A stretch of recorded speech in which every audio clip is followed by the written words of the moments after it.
कि एक बिरजा नाम की गोपी,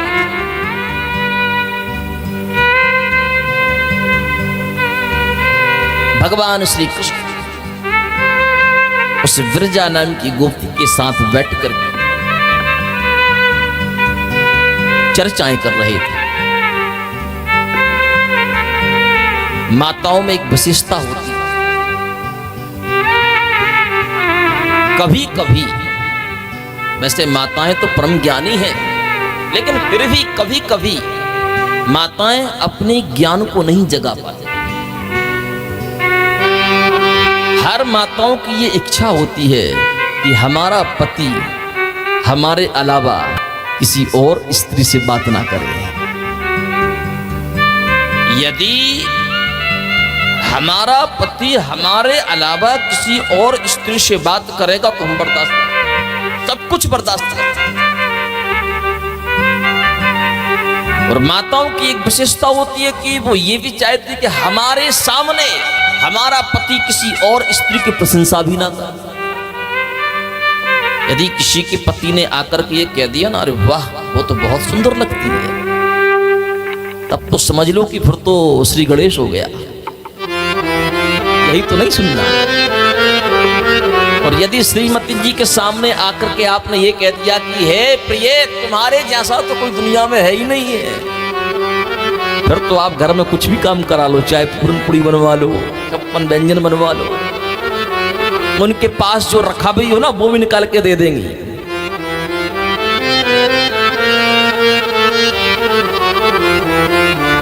स्त्रियां प्रिय भाषित, इसलिए अपने घर की स्त्रियों के सामने सभी को प्रिय बोलना चाहिए, अप्रिय नहीं बोलना चाहिए।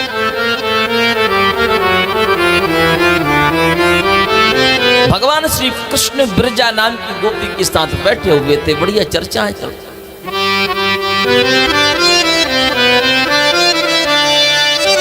दो चार गोपियों ने बिरजा गोपी के साथ चर्चा करते हुए देख लिया, वो दौड़ी दौड़ी गई, राधा रानी से कह दिया आप यहां पर बैठे, जो आपकी बैठने की जगह थी ना तो वो तो बिरजा नाम की गोपी ने ले ली,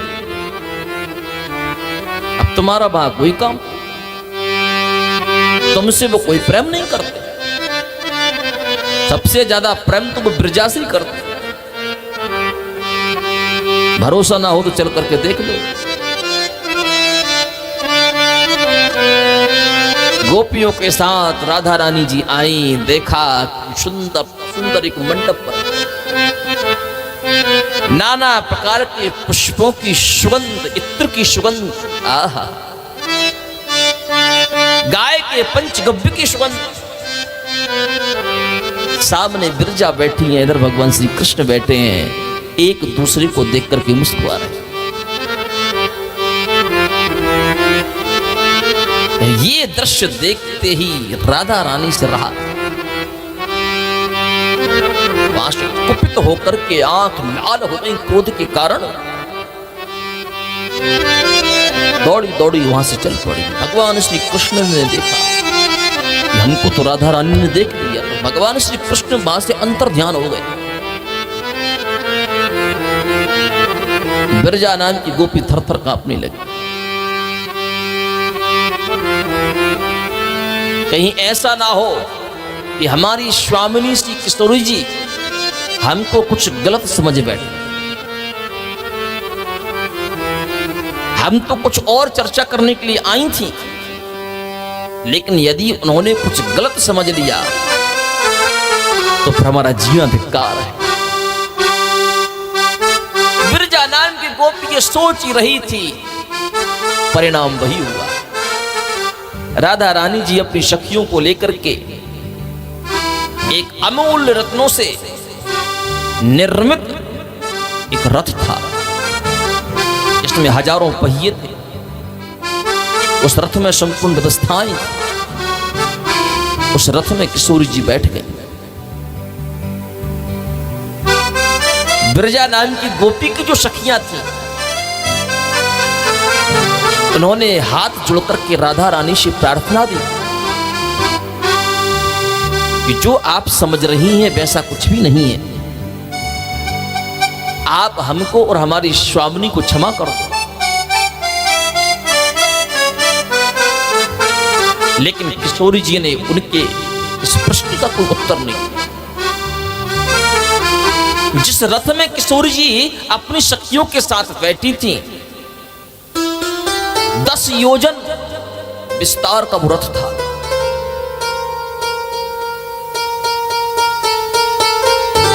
वो वाली गोपियां विरजा से जाकर कहती हैं कि अब किशोर जी के दृष्टि में हमारा कोई सम्मान नहीं। विरजा ने कहा कि यदि अब राधा रानी के दृष्टि में हमारा सम्मान नहीं है तो फिर हमारा जीना बेकार है। अब हमको जीना नहीं चाहिए। वही विरजा नाम की गोपी उसी गौलोक धाम में अपनी उस गलती का प्रायश्चित करके एक दिव्य नदी के रूप में परिवर्तित हो गई। जैसे ही वो विरजा नाम की गोपी एक दिव्य नदी बनी, तो विरजा नाम की गोपी की जो सखियां थीं, उन्होंने कहा कि जब तुम नहीं हो तो फिर हमारा जीना बेकार है। तो वो भी छोटी छोटी नदियां बन करके गौलोक धाम में विचरण कर। भगवान शिव कहते हैं, हे देवी पार्वती, जो विरजा नाम की गोपी विशाल नदी बनी, उसी से ये 7 समुद्र उत्पन्न हुए। जो आपने दूसरे दिन कथा सुनी थी ना, कि ब्रह्मा जी की सृष्टि में 7 समुद्रों की रचना हुई। वो 7 समुद्र कहां से आए? वो 7 समुद्र इसी विरजा नाम की गोपी जब नदी बनी तो उससे ही जो प्रकट हुए हैं वो 7 समुद्र। जो छोटी छोटी जो नदियां आई हैं, जो विरजा नाम की गोपी की सखियां नदियां बनी हैं, उनसे उत्पन्न ये छोटी छोटी नदियां हैं। उस रथ में बैठ करके आराध्य श्री किशोरी जी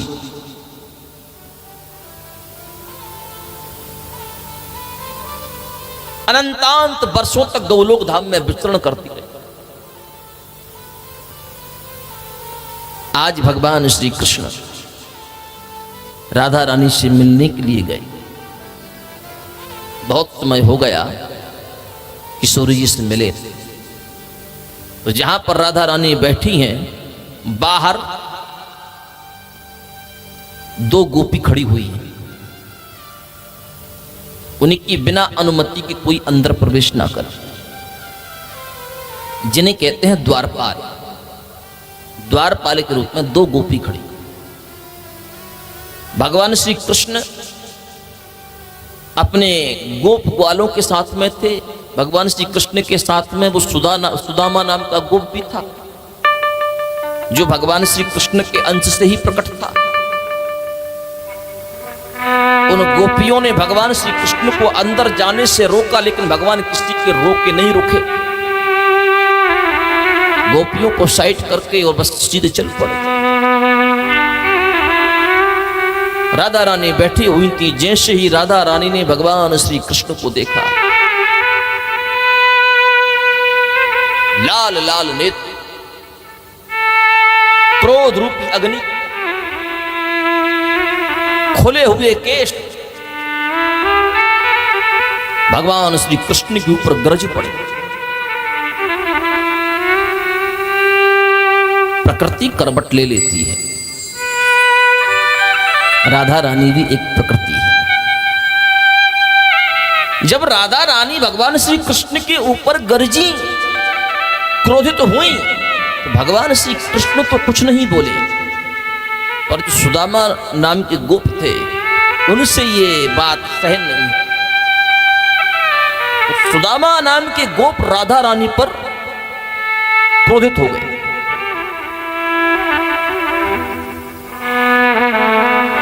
बोलने से पहले कुछ सोच लेना चाहिए। कृष्ण कोई साधारण नहीं है। वो आपके पास आए हैं, आपको उनका स्वागत करना चाहिए, उनका सम्मान करना चाहिए, और आप उनको अनेक अनेक प्रकार के शब्दों से संबोधित कर रही हो। जैसे सुदामा नाम के गोप ने ये कहा, अब तो राधा रानी जी और जी क्रोधित हो।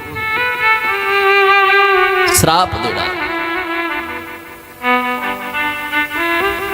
दृष्ट्वा कृष्णं च सा देवी भर्त्सयामास तं तदा सुदामा भर्त्सयामाशा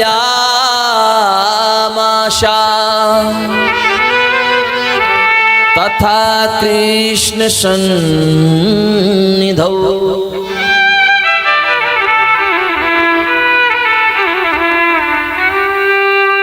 क्रोधा ससापि सा देवी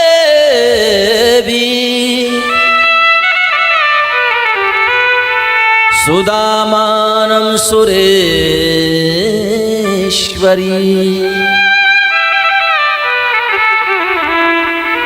गच्छ त्वाम् आसुरीं योनिं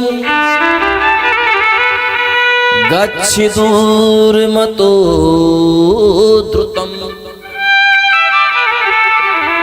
हे सुदामा, तुमने ईश्वर और प्रकृति के मध्य में विच्छेद किया है। जहां ईश्वर और प्रकृति का संवाद चल रहा हो वहां पर जीवात्मा को बीच में नहीं बोलना चाहिए। जाओ तुम असुर योनि को प्राप्त करो, तुम इस गौलोक में रहने के योग्य नहीं।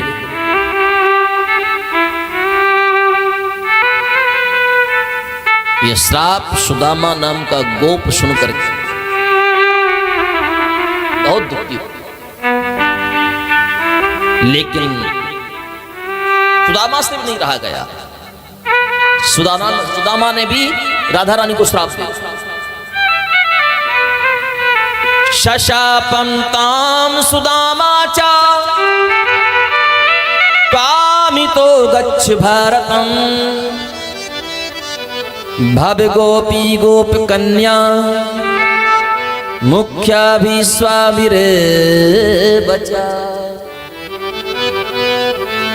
तुम्हें अपने आप पर बहुत अहंकार है ना, जाओ मैं तुम्हें श्राप देता हूं कि तुम भी मृत्यु लोक में जाकर के 100 वर्ष तक कृष्ण के वियोग में भटकती रहो, कृष्ण का सानिध्य प्राप्त नहीं होगा। जो वही श्री कृष्ण द्वापर में अपना पूर्ण अवतार लेकर के प्रकट होंगे,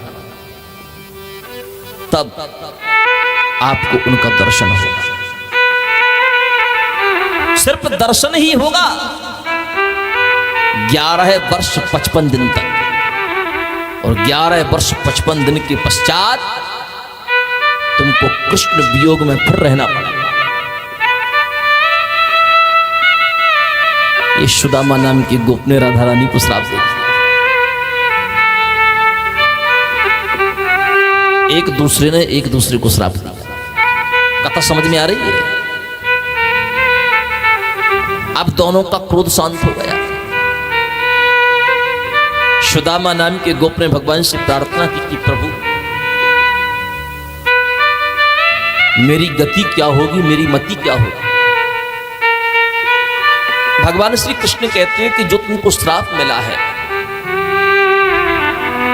श्राप झूठा तो हो नहीं सकता। दैत्य योनि में तो तुम जाओगे, लेकिन मेरा स्मरण, मेरी भक्ति हमेशा तुम्हें बनी रहेगी। तुम्हारा नाम शंखचूड़ होगा, वृंदा के साथ तुम्हारा विवाह होगा। मेरे द्वारा दिया हुआ त्रिशूल जो शिव को प्राप्त है, भगवान शिव उसी त्रिशूल से तुम्हारा वध करेंगे, तुम्हारा अंत करेंगे। उसके पश्चात तुम पुनः इसी गौलोक धाम में आकर के स्थान करना। वही सुदामा नाम का गोप शंखचूड़ नामक दैत्य बना। उसी शंखचूड़ का विवाह वृंदा से, उसी शंखचूड़ का वध भगवान शिव ने। सुदामा नाम की गोप जाने लगी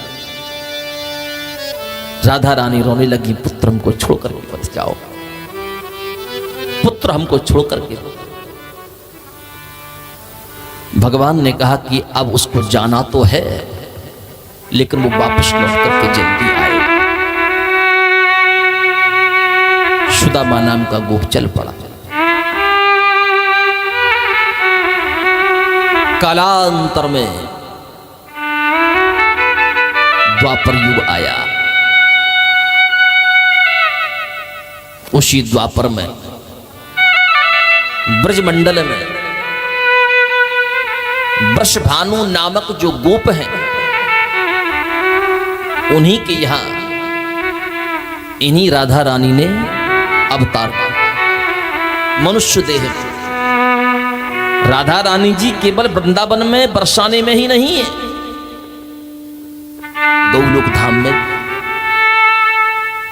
वहां प्रकृति रूप में है, और यहां पर देह रूप में, शरीर रूप में।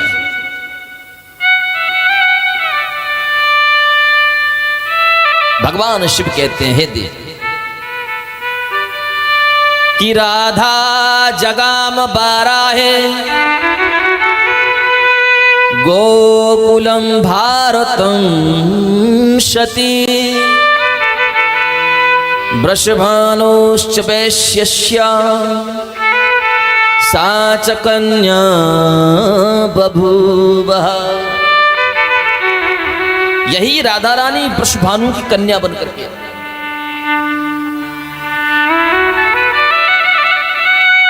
अब यहां पर कथा थोड़ी सी करवट लेगी, ध्यान से सुनिए। उसी ब्रजमंडल में एक रायण नामक गोप था।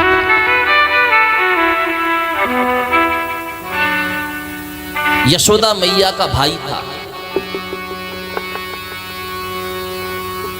इस रायण के साथ आराध्य श्री किशोर जी राधा रानी के विवाह की बात पक्की पूरी हो गई, लेकिन ब्रह्म वैवर्त महापुराण की कथा कहना चाहती है कि जिन राधा रानी के चरण कमलों का दर्शन करने मात्र के लिए ब्रह्मा जी ने पुष्कर नामक तीर्थ में 60,000 वर्षों तक तपस्या की, उसके पश्चात उन राधा रानी के चरण कमलों का दर्शन ब्रह्मा जी को हुआ, तो रायण क्या राधा रानी को प्राप्त कर पाएगा? वो भी पत्नी रूप में? संभव नहीं। जब पुत्र और पुत्री का जन्म होता है तो स्वाभाविक है रिश्ते कई आते हैं, रिश्ते कई जाते हैं। ये जरूरी थोड़ी है कि जो एक बार रिश्ता आ गया तो विवाह हो गया।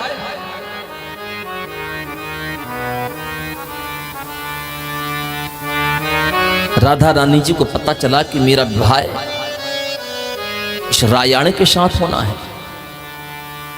पर मैं तो कृष्ण की हूं, मैं कृष्ण के अलावा किसी और की नहीं हो सकती।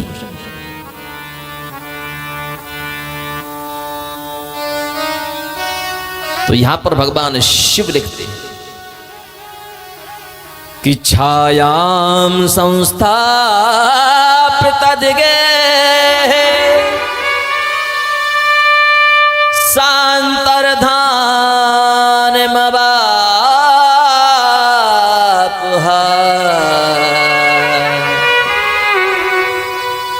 बभूव तस्य वैश्यस्या विवाह छाया सह। राधा रानी जी अपनी छाया को छोड़कर सह शरीर वहां से अंतर्ध्यान हो, वहां पर कौन रही?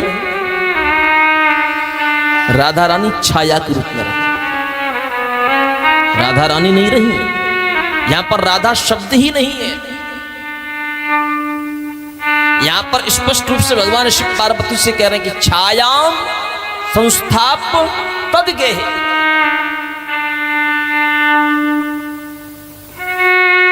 छाया के रूप में रायण का विवाह हुआ। राधा रानी से रायण का विवाह नहीं हुआ।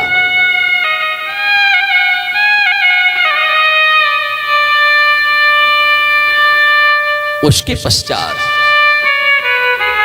उसी ब्रजमंडल में वृंदावन के यमुना के उस तट पर एक दिव्य बंसी बट है। उसी बंसी बट के पास में एक भांडीर वन है। उसी भांडीर वन में ब्रह्मा जी ने भगवान श्री कृष्ण और राधा जी का विवाह संपन्न कराया वेदोक्त पद्धति के द्वारा। किशोरी जी का विवाह भगवान श्री कृष्ण के साथ हुआ है, रायण के साथ नहीं हुआ। श्रोताओं को लुभाने के लिए, श्रोताओं की चर्चा में आने के लिए कथाओं को तोड़ मरोड़ करके नहीं परोसना चाहिए। जो शुद्ध कथा है, शुद्ध तत्व है, वही श्रोताओं तक पहुंचना चाहिए। तो इसमें क्या होगा, श्रोताओं को भ्रम हो जाता है कि राधा रानी का विवाह रायण के साथ नहीं, छाया के साथ विवाह रायण का हुआ है। राधा रानी तो कृष्ण की थी, कृष्ण की है और कृष्ण की रहेगी।